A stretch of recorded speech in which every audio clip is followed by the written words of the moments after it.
The envelope hit the linoleum floor with a heavy, flat slap that didn't sound like paper.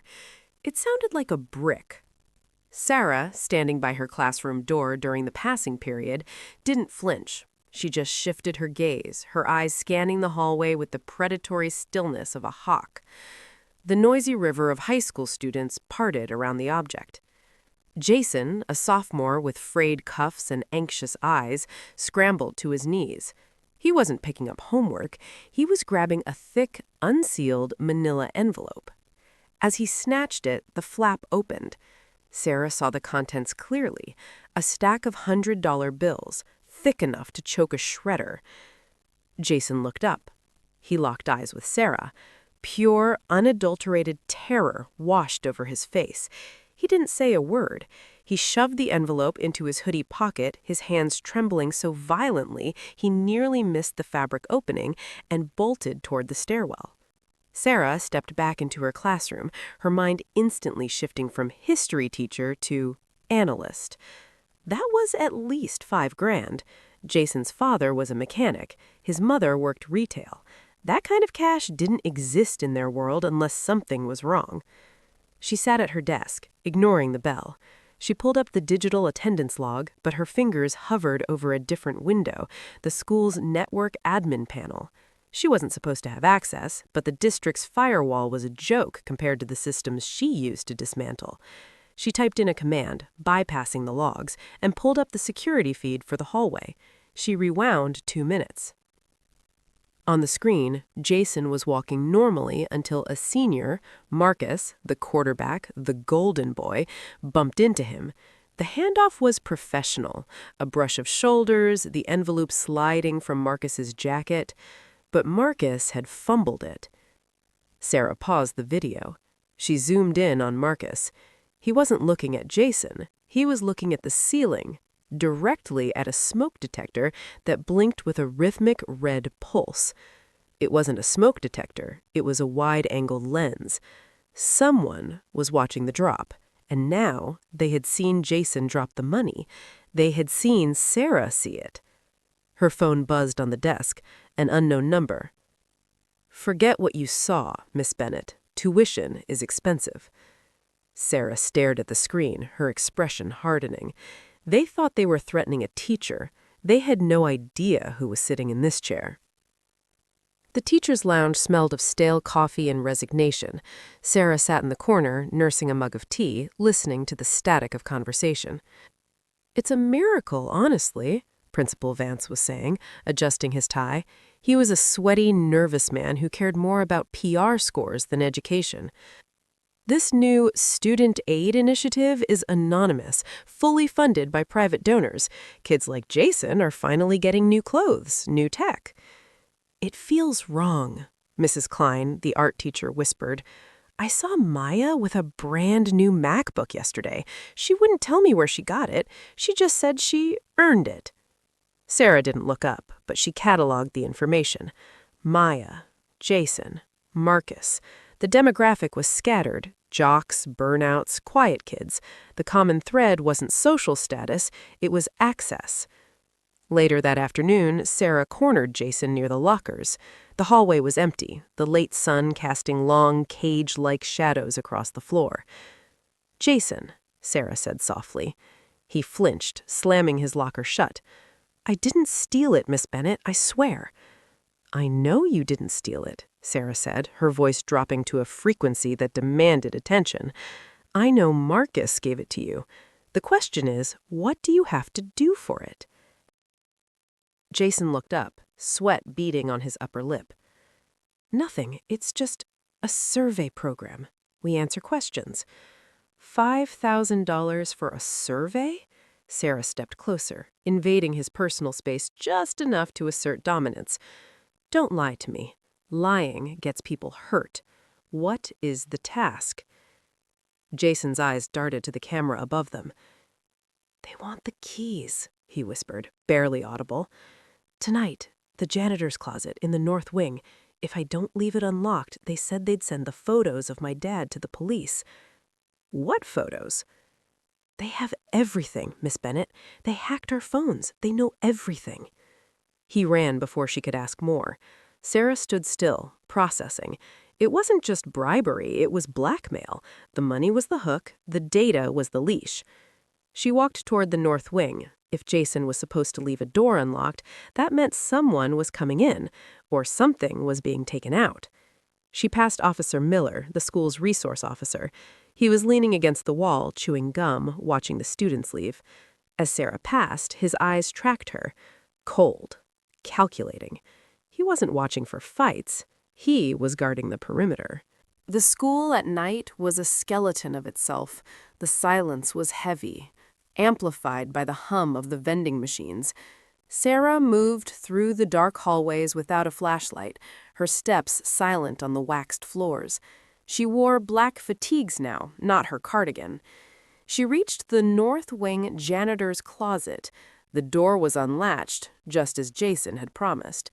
Sarah slipped inside, pulling the door shut until only a sliver of light remained. She waited. Patience was a muscle she had trained for years. She could stand here for hours without twitching. At 10:15 p.m., the exterior door at the end of the hall clicked. Sarah watched through the crack. 2 figures entered. They weren't students. They were adults, dressed in maintenance uniforms, but they moved with military efficiency. They carried heavy black equipment cases.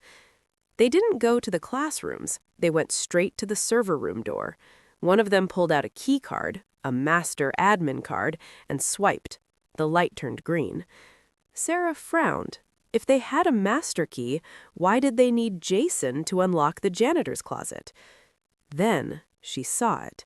The second man stopped at the closet door. He opened it fully. Sarah pressed herself into the shadows behind a rack of mops. Her breathing stopped entirely. The man reached in, grabbed a specific bottle of industrial cleaner, and unscrewed the cap. He poured the liquid out into the sink, then pulled a small waterproof packet from his pocket and stuffed it into the empty bottle. He placed the bottle back on the shelf. It was a dead drop.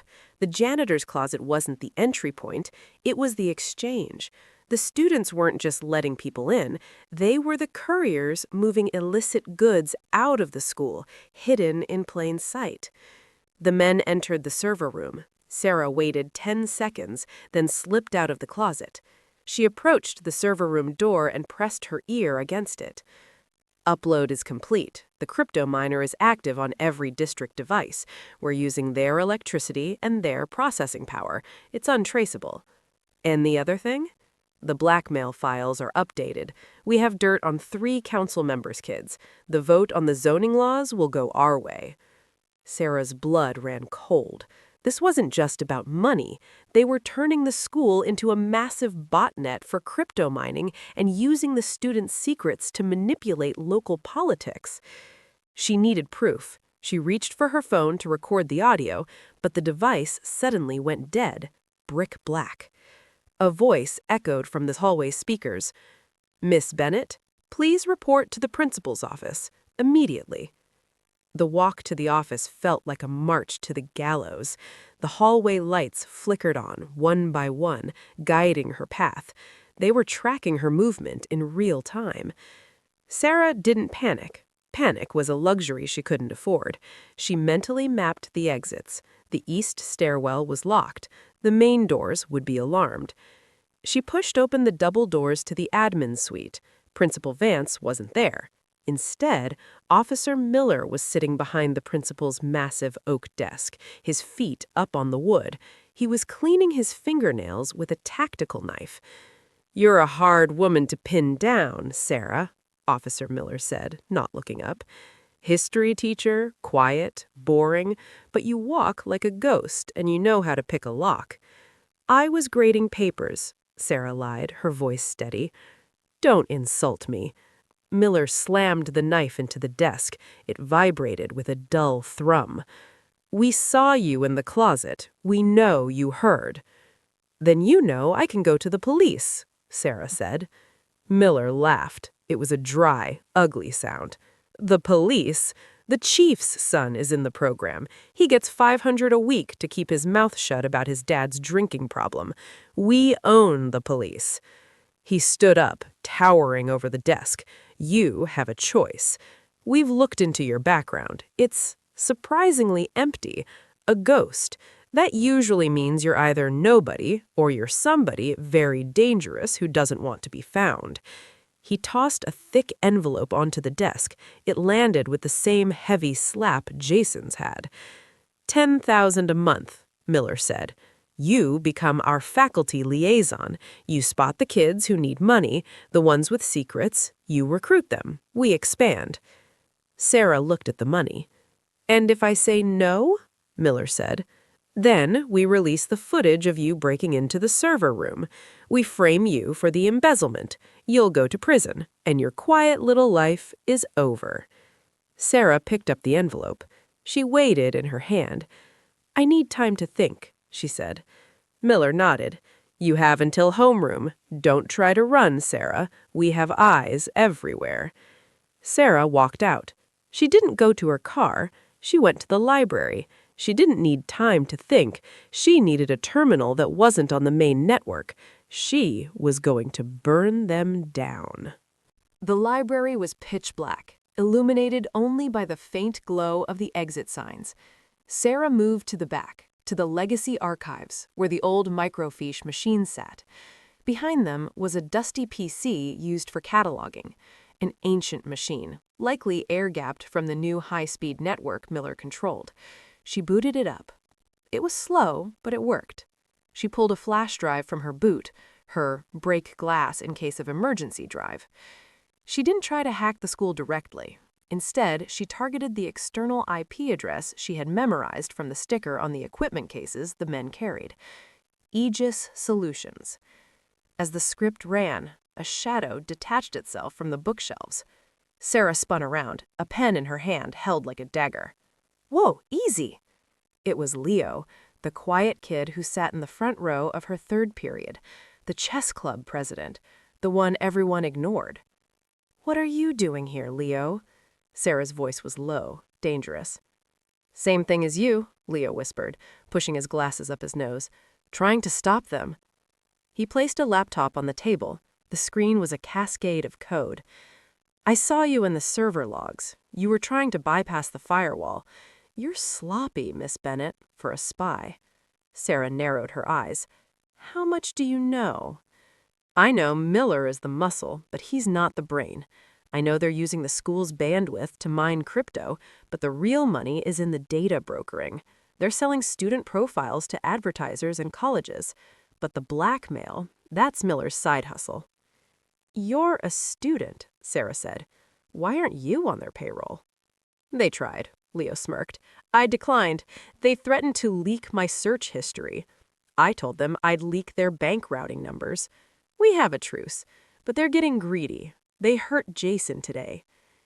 Jason is safe, Sarah said. No, Leo shook his head. They grabbed him an hour ago. He tried to bail. They have him in the boiler room. Sarah's demeanor shifted instantly. The analyst was gone. The operator was back. Can you kill the cameras? She asked. Leo's fingers flew across his keyboard. I can loop them for 10 minutes. After that, the system reboots and locks me out. 10 minutes is all I need, Sarah said. She moved toward the door. Miss Bennett, Leo called out, do you have a weapon? Sarah paused at the door, her silhouette framed by the exit light. I am the weapon. The air grew hotter as Sarah descended the stairs into the basement. The hum of the massive industrial boilers masked the sound of her approach. This was the heart of the school, a maze of pipes and concrete. She found them in the maintenance cage. Jason was tied to a chair, his face bruised. Officer Miller was there, along with the two men from the server room. Kid thinks he can just walk away, Miller said, pacing around the chair. You took the money, Jason. You signed the contract. I didn't sign anything, Jason cried. You took the cash. That's a contract in my world. Miller raised a fist. Sarah didn't announce herself. She picked up a heavy wrench from a workbench and threw it. It smashed into a steam pipe 10 feet away, rupturing the valve. Hissing white steam exploded into the room, creating an instant fog bank. What the hell? Miller shouted. Check the perimeter. The two men drew tasers and moved into the steam. Sarah moved low. She swept the leg of the first man, bringing him down hard on the concrete. Before he could yell, she delivered a precise chop to his carotid artery. He went limp. The second man swung blindly in the fog.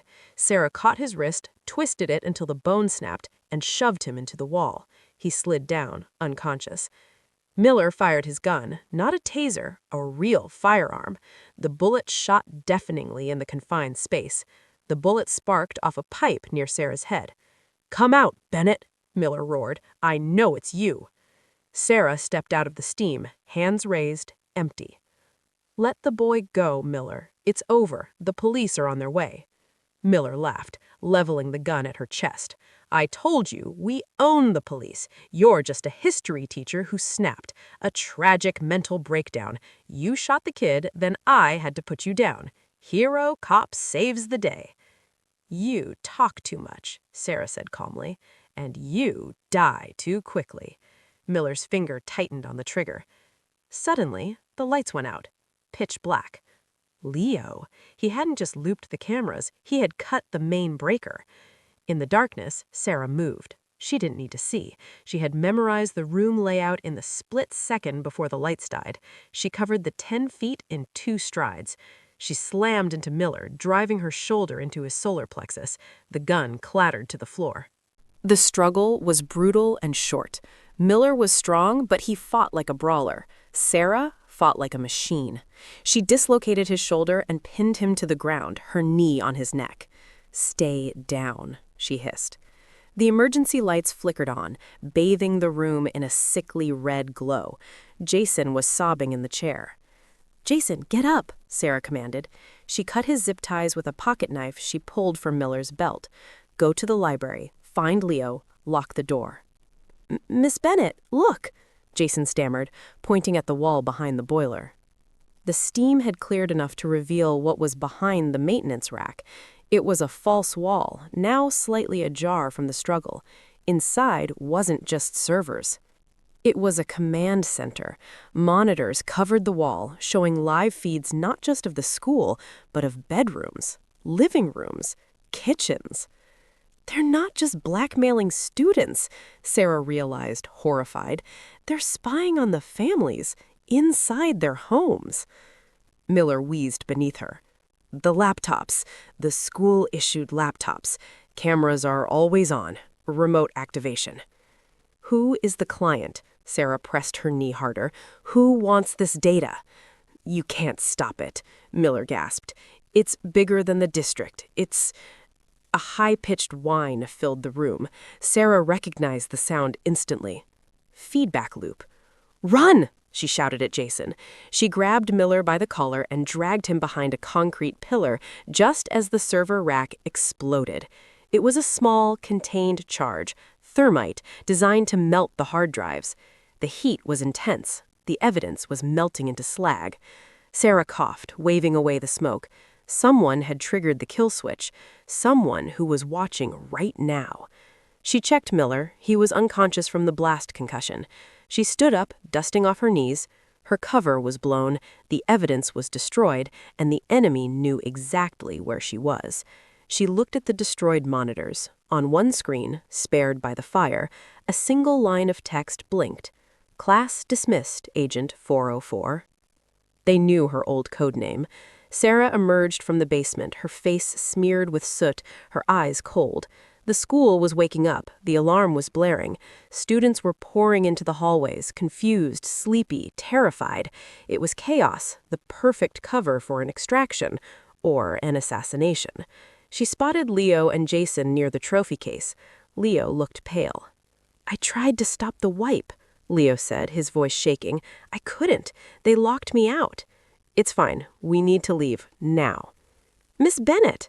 It was Principal Vance. He was running down the hall, flanked by 2 uniformed police officers. But these weren't local cops. Their uniforms were too clean, their eyes too hard. "She started the fire," Vance shouted, pointing a trembling finger at Sarah. "She's having a psychotic break. Arrest her." The officers reached for their holsters. Sarah didn't raise her hands. She looked at the students gathering around. Hundreds of phones were out, recording. "Live stream this," Sarah said to the crowd, her voice carrying over the alarm. Right now. The officers hesitated. They couldn't shoot a teacher in front of 300 witnesses streaming to TikTok and Instagram. Principal Vance, Sarah stepped forward, why did Aegis Solutions wire $200,000 to your offshore account in the Caymans yesterday? Vance froze. I don't know what you're talking about. Leo, send the file. Leo copped his phone. Instantly, the phones of every student in the hallway chimed. An airdrop, a screenshot of the bank transfer linked to the school's account. He's selling you, Sarah shouted to the students. He's selling your data, your privacy, your secrets to a tech firm. The student aid money is a bribe to keep you quiet while they turn your school laptops into spy cameras. The mood in the hallway shifted. Confusion turned to anger. The students formed a wall, blocking the officers from getting to Sarah. "Get out of the way," one officer yelled. "No." Marcus, the quarterback, stepped forward. He looked at Jason, then at Sarah. "Let her talk." The officers drew their weapons.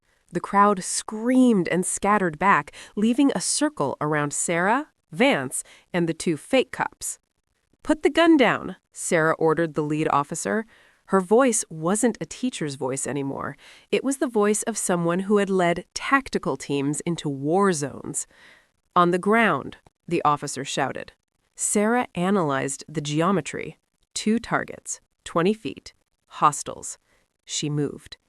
She grabbed a fire extinguisher from the wall and pulled the pin in one fluid motion, spraying a thick cloud of chemical dust into the officers' faces. They gagged, blinded. Sarah closed the distance. She swept the legs of the first officer, snatching his weapon as he fell. She disassembled the slide in 2 seconds, tossing the pieces across the floor. The second officer swung his baton. Sarah ducked, jabbed him in the throat, and kicked his knee backward. He crumpled. She turned to Vance. The principal was backing away, hyperventilating. "It wasn't me," Vance squealed. "I just signed the papers. I just wanted the funding." "Who runs it?" Sarah demanded, grabbing his tie. "The board," Vance cried. "The school board president, Mrs. Calloway. She owns the tech company." Sirens wailed outside. Real police this time. State troopers. Sarah had triggered the silent federal alarm on the old computer in the library before Leo arrived. "Mrs. Calloway," Sarah repeated. "The woman who handed out the diplomas, the pillar of the community." "She's in the parking lot. She's watching from her car," Vance blubbered. "She wanted to see the building burn." Sarah dropped Vance. She looked at Leo. "Keep the evidence safe." She sprinted for the exit. The parking lot was a sea of flashing blue lights, but Sarah ignored the police. She ran toward the black SUV parked on the ridge overlooking the school. The SUV started to pull away. Sarah didn't stop. She vaulted over a concrete barrier and sprinted across the grass. As the car turned onto the main road, she took a shortcut, sliding down the embankment. She landed on the asphalt directly in the car's path. The SUV screeched to a halt inches from her legs. Sarah walked to the driver's side window. She didn't have a gun. She just had her phone held up to the glass. On the screen was a live video call. The face on the other end was the director of the FBI. The window rolled down. Mrs. Calloway sat there, elegant, composed, but pale. "It's over, Elena," Sarah said, using the woman's real name. Mrs. Calloway looked at the phone, then at Sarah. "Agent 404, I thought you were dead. I retired. You should have let me stay retired." 3 days later. The scandal was national news. The school spy ring dominated every headline. Calloway was in federal custody. Vance was singing like a canary for a plea deal. Sarah stood in her empty classroom, packing a box. The board had fired her, of course. Too much liability, unorthodox methods. "You leaving?" Leo stood in the doorway. He didn't look like a scared kid anymore. "Time to move on," Sarah said. "Too many people know who I am now." "You know," Leo said, leaning against the doorframe, "I def-crypted the rest of the files from the server. the ones you didn't see. Sarah paused. And? Calloway wasn't the top, Leo said. He pulled a folded piece of paper from his pocket. It was a transcript of a chat log. Architect. Is the teacher neutralized? Calloway. Yes, but the student, Leo, he's becoming a problem. Architect. Leave him. He's one of ours. He just doesn't know it yet. His aptitude test flagged him years ago. Sarah looked up at Leo. A chill went down her spine. Why are you showing me this? Sarah asked. Leo smiled. It wasn't a nice smile. It was cold, calculating. Because, Leo said, checking his watch, I wanted to see if you figured it out before I accepted the job offer. He turned and walked away, disappearing into the crowd of students. Sarah looked at the paper, then at the empty hallway. She realized with a sinking feeling that she hadn't just saved the students, she had just completed Leo's final exam. Her phone buzzed. Unknown number.